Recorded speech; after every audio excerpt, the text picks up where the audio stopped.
Hi everyone, I'm Christine Gritmon, and this is Social. It's the Facebook live show I do every single Friday at 12 noon Eastern Time.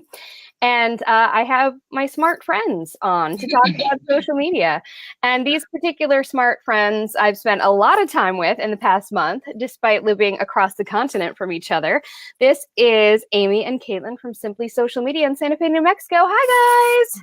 Hi. So the reason I've seen so much of these lovely ladies, oops, I got to tap this. The reason I've seen so much of these lovely ladies is because, first of all of us went out to England. We went to Newcastle upon Tyne, England, for Andrew and Pete's Atomicon, which was, right? Oh, mind-blowing. Yeah. There's no words. You just, that explains it. And then we also went to San Diego just like a week later for Social Media Marketing World. Yeah. And I have to say, Caitlin wins the Trooper Prize. Thank you. She does. Thank you. She does. Tell us why. Yes. Tell us why, Caitlin. On the 1st of March, I got tendinitis completely out of the blue and very inconveniently. We had to rent a wheelchair in Newcastle, and then I was on this nifty peg leg type contraption in San Diego because I wasn't Which able I named to Peggy. walk on it. Yes. Peggy. Decided it needed Yes. a name. Yes. Branding. Our third wheel. Yes. But that was super awesome. And honestly, it got you a lot of attention, which was cool.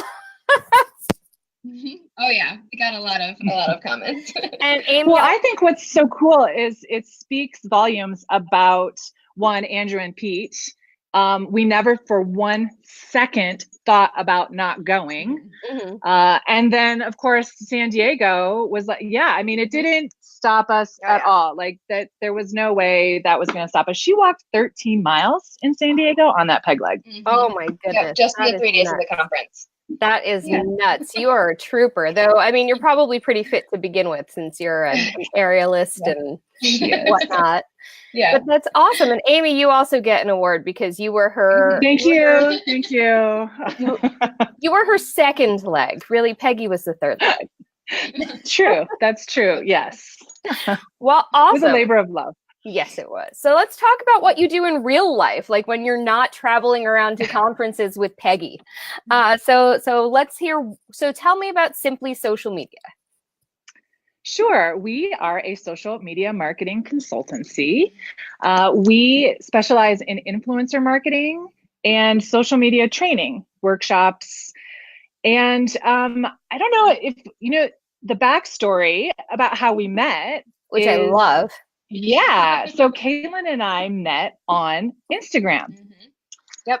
So Amy's been here a lot longer than I have. She had experiences visiting Santa Fe while growing up, but I've only been here for 5 years. I moved here in 2013, and I'm also a professional photographer. And at the time, I was doing family portraits. So I started studying social media marketing to promote my photography business, not knowing anybody in town, and immediately found Amy, and she was posting these really creative shots on all the hikes she was going on. And we were being social on social. And so Figure. liking each other's pictures, commenting on each other's pictures. And so one day I sent her a DM and I said, hey, I really love your style. Like, you seem like a really cool person, even though she's never put herself like in her pictures. I'm like, I would love to meet up. And like, I would love for you to show me some locations if you're up for it. And we met and we instantly connected. It was really easy conversation, and we both like expressed our love for local community and bringing people together, and it was really, really great. Yeah. And I really love that because so many people feel like social media can prevent people from connecting. It's like instead of human connection, but it actually can connect you to so many more people in real life. Absolutely. And you might notice the slight intergenerational quality to our partnership here, which honestly not as noticeable as you think, honestly. Well, I mean, I am actually really proud of it because I think it benefits our business tremendously. Absolutely. Because we have so many different experiences and strengths that we can share with each other. But I really honestly believe that in part because of that age difference, we just never would have met in real life and connected in the same way had we not already been connecting on social media. And so it was a true like online to IRL funnel. I love that. That's such a wonderful thing. And it was specifically a locally based event that you met at, right? We just went for a hike, but then we started an Instagram account that was focusing on the local community. It's called Simply Santa Fe, and you can find it at Simply Santa Fe NM, on mostly on Instagram, but we're other places as well. And so what it is it's a photo sharing platform. And so if anyone uses the hashtag Simply Santa Fe, we literally go through that every day and we repost. And we don't just repost, we repost the image and then we use our own text to talk about things that are happening in town or just about Santa Fe, asking questions, trying to engage people in.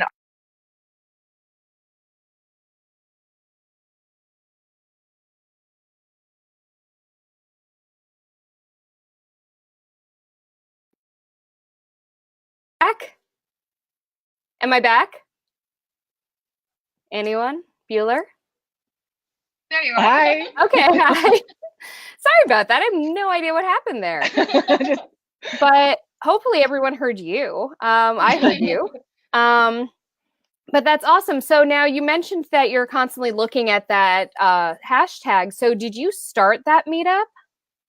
Yeah. Yeah. Mhm. Yeah. So we started that account, the Simply Santa Fe account, and then we were reposting and we were just being on social, and we were engaging with anyone who was in the local area, and really just trying to make our own connections with people on Instagram through that account. And once we really made some connections and started building a really vibrant online community, we decided it was time to take it offline. And so now we host what are called Instameets. Oh, I love that. Let's talk about that. Yeah. So Instameets are something that Instagram themselves, they started. They used to have worldwide Instameet days where they would encourage people who created communities just like we have to bring people together, usually for a common purpose. Sometimes one of them was around Earth Day, and they encourage people to kind of clean up your local community or explore your local community. Another one was make portraits. And so we found these opportunities to bring people together. And but we always had name tags for people to put their username. And so we'd be walking around and saying, "Oh, you're so and so. I've been following you forever." And so like having those connections made in real life is invaluable.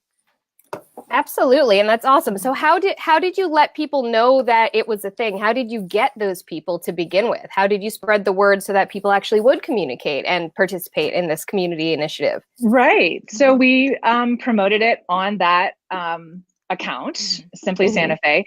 And again, it was really just engaging. We would talk to people. We would tell them what we were trying to do. And asking people for feedback, asking them if they were interested. Yeah, so Lisa, who just commented, is one of our most amazing community members. She's super engaged in the Santa Fe community.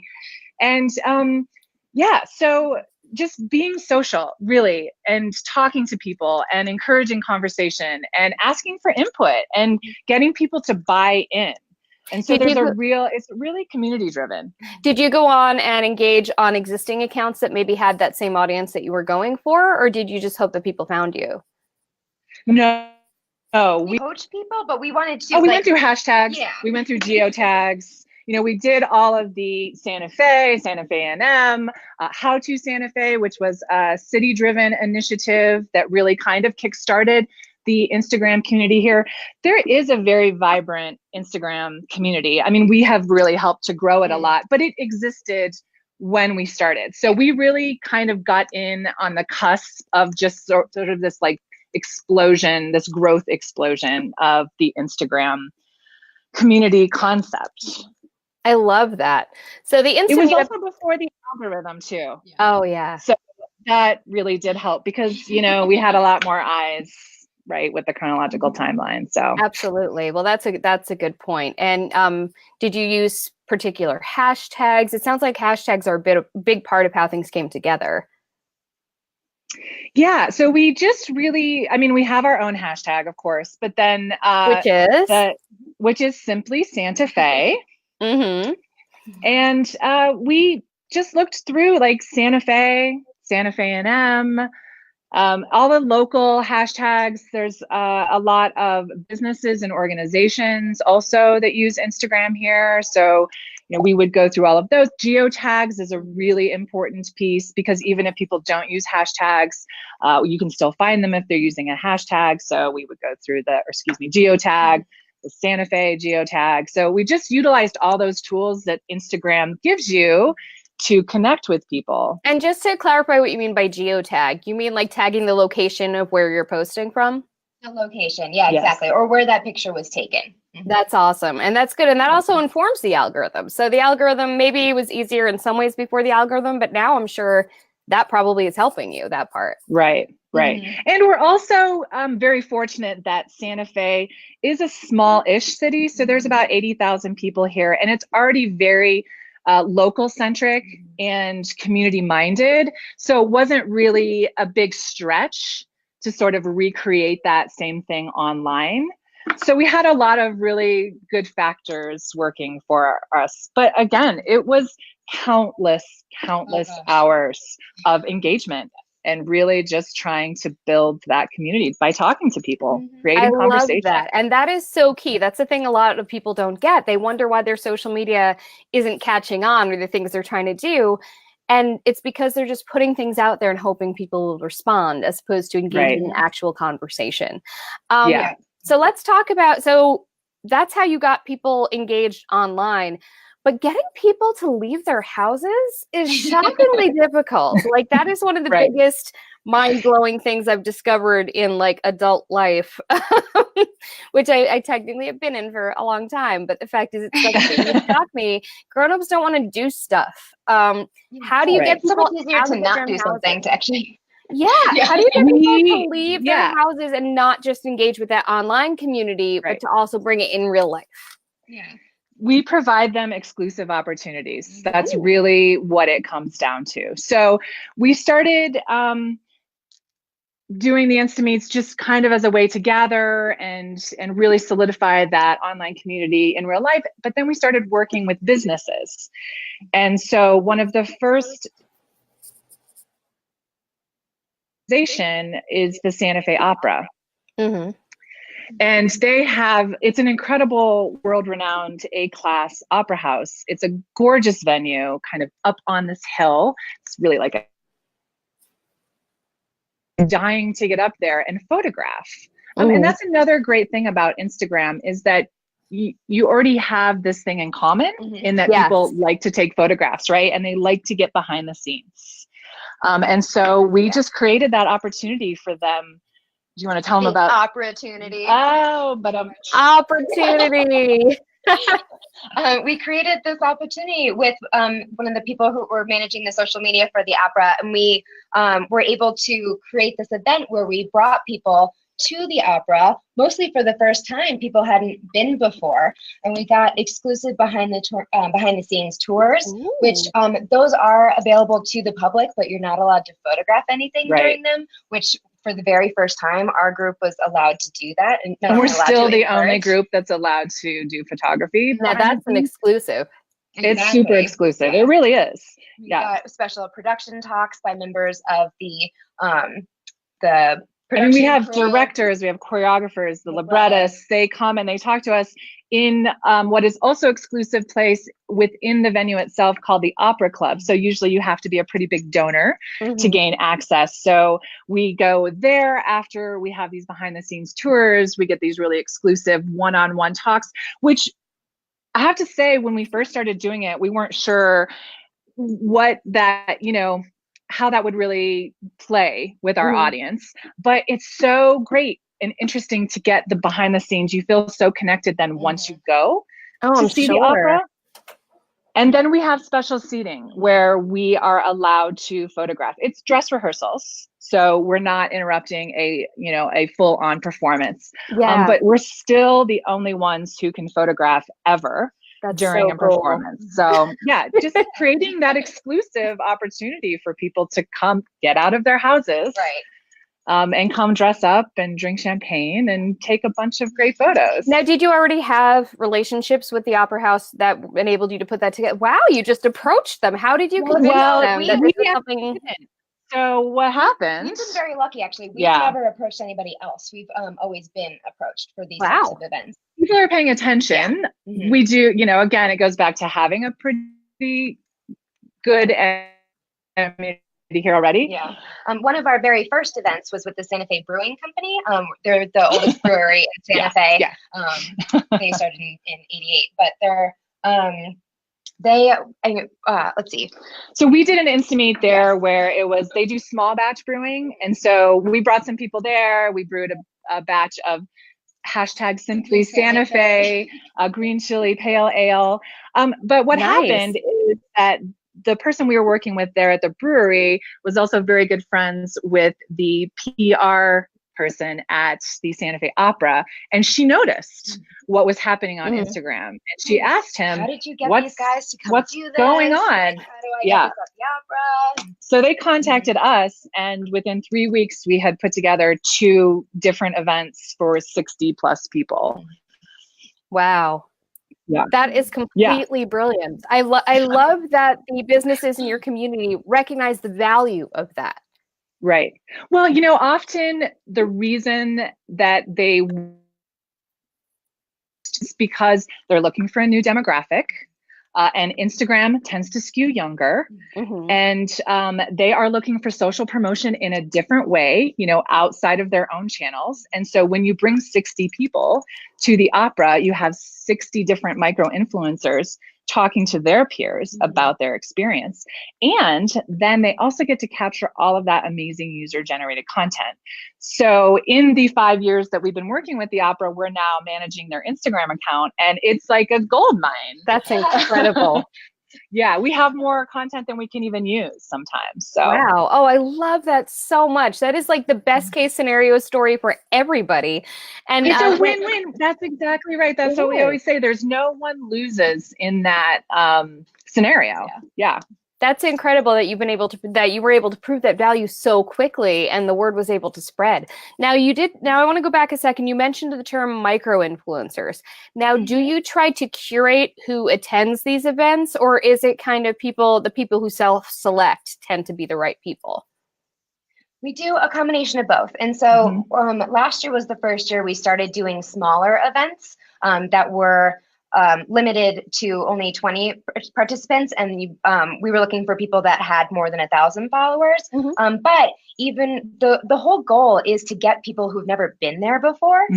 So we want to always bring on brand new people to come to these events. We do encourage, we call them like our heavy hitters, like our people we know will take a bunch of pictures really, really well and promote the Opera. And so we do make sure that they're also encouraged to come. But we love meeting new people, and this is a great way that we're able to do that and say, oh, it's so great to finally meet you in real life. You would also be great for this other thing that we're doing, or to connect with this person. And the connections that are made at this event like blow our minds. Yeah. One of our friends, Bobby, he actually came to one of our Opera events, and now he photographs for the Opera. They hire him to take pictures. I love that. You're just spreading the goodness all around. Yeah. Creating opportunity, right? You just never know what's going to come out of it, and trying to foster that environment where we can really continue to serve our community, because they're the ones who really help us keep this going. And just to circle back around to the micro-influencer conversation, like Caitlin said, for the smaller events, we are looking for people with, more numbers, 1,000 and over. But sometimes some of our best influencers have followers. It's really not necessarily about the follower accounts, but it's about the conversation and engagement that is happening on their accounts. Because it's all interaction. That's right. Absolutely. And so we can have someone with 10,000 followers, but they don't actually foster any conversation on their accounts. But we'll have someone with 600 who just like talking, all that peer-to-peer connection. So it's really just tapping into that local micro-influencer community for us. Now, to that end, when you started this, and in fact, I'm going back to like before the two of you even got together, did each of you have big followings locally already? And if so, how had you built those before entering this arena? I mean, we did have followings, but they weren't substantial, huge. But we were certainly both, before we met, out there still being social. And so we were talking to people, we were making connections. Caitlin is a professional photographer, and so she was really trying to build her business. I was a stay-at-home mom whose baby had gone to school, started kindergarten. So it was time. But I still knew that I needed to be at home because my husband works in film. So I still have to work those school hours. So I knew I needed to create something for myself. And that is, that's what came of it, was being social on social. And here we are. I love that so much. Now, what's a must-do that you would say to somebody who would like to encourage their own local community to get a little more involved, both online and in real life, getting people out of the house? You have to get out there. Have to. So it wasn't just also that we were being social online, we were being social within our community. So if there were meetups that we could go to, if there were sort of press preview type events, a lot of restaurants and businesses here will have gotten hip to now social media being part of those press previews. So we started to get invited to a lot of those things, and just being out there and trying to foster that community wherever you can. Also, part of our Simply Santa Fe account, I mean, our beauty shots overwhelmingly drive engagement. Santa Fe is a very beautiful location. You have to get out there. But part of it is that we also are very focused on our local businesses, our local creators, our local events. So anytime we have an opportunity to help promote what others are doing in our community, we do. And we actually really now have a story series, Community Spotlight. And so every week we run a 5-day series of stories on Instagram about either one of our local photographers that's part of our community, or businesses, nonprofits. That's so cool. Yeah. We're just always looking for ways to give back to our community. Yeah. That's incredible. Is that like a paid advertising opportunity, or is it just purely organic? I love that. So how we have monetized that account is to work with businesses to either create the Instameet events. So we are paid to do that by the organizations who bring us on to do that. Yes, absolutely. It's a lot of work. And, we track hashtag data for them. We vet everyone who comes. I mean, there's a lot of work. We deliver the content for them to use. But we do photo contests, we do giveaways, we do some paid promotional posts. But we try to do as much pro bono as we can, especially for the smaller, creators and businesses, because they just don't have the budget for it. That's huge. When you, as you well know, yes, when you give to someone who can't necessarily directly give back, that is huge. Now I got to know, has Kevin Bacon actually attended any of your events? No, I'm still 2 degrees separation from Kevin Bacon. It's my husband who has worked with him. Yeah.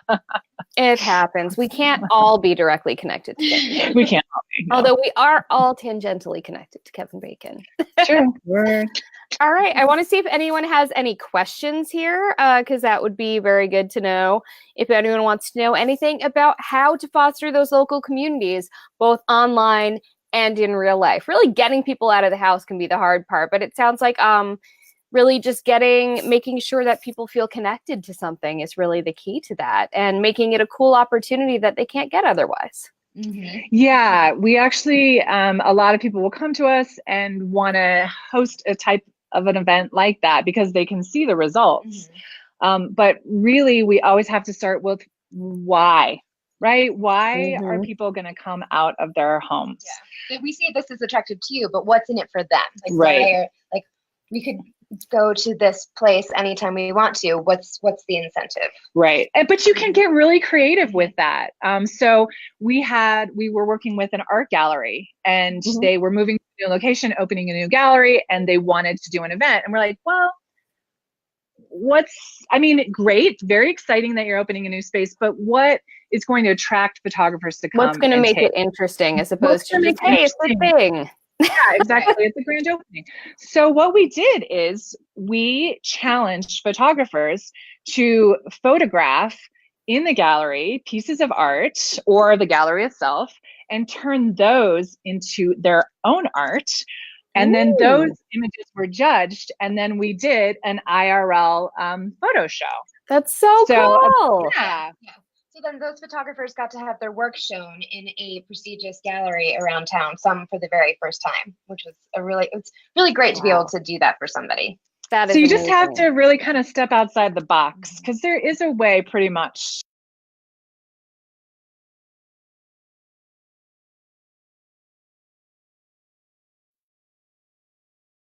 Am I back? Okay. I don't know why this is happening today. Okay, so 2 quick questions. One of those is there any kind of business that you wouldn't work with? I'd say if we didn't believe the mission of a business or didn't like how they treated people, we wouldn't work with them. Mm-hmm. That's we would definitely. If they don't have anything to offer to people who would come. Right. Yeah, I mean, we're very good at being creative and finding ways to come up. There is a limit, though, to yeah. creativity sometimes, right? Yeah, for sure. For example, a bank wanted to do an event, and instead of having us do an event at that bank, they sponsored one, and so they were able to be a part of the event. Sponsored it for a new client, right? So, yeah. I like that. And then Marissa's question, what tools are you using to track those hashtags? Because that's a big part of what you do. Yes. Yeah, we use a program called hash tracking. We've tried others, but this is one that we really, really like. It's able to show the reach and engagement, the number of accounts that post on the hashtag. Who is posting who's posting more than others. It's able to kind of dive down into some super nerdy statistics, which we love, like figuring out like other keywords that are used in captions, if they use filters or not, other hashtags that they use and the frequency. And it's a really, really cool program. It also will show you kind of the breakdown, so you can look at the images through the program as well. I love that. All right. Well, clearly my attic ghost wants out, so I'm going to end the podcast. But thank you so much to Caitlin Jenkins and Amy Tischler from Simply Social Media in Santa Fe, New Mexico. And Marissa wants to know quickly if hash tracking works for Instagram only. It works also for Twitter. So we track both Instagram and Twitter because, there's a lot of spillover into Twitter, and people also use Twitter natively at our events as well. Yeah. So awesome. Yeah. Good to know. Awesome. Thank you so much. Right. Thank you so much to Amy and Caitlin from Simply Social Media. Check out your awesome stuff you're doing there in Santa Fe.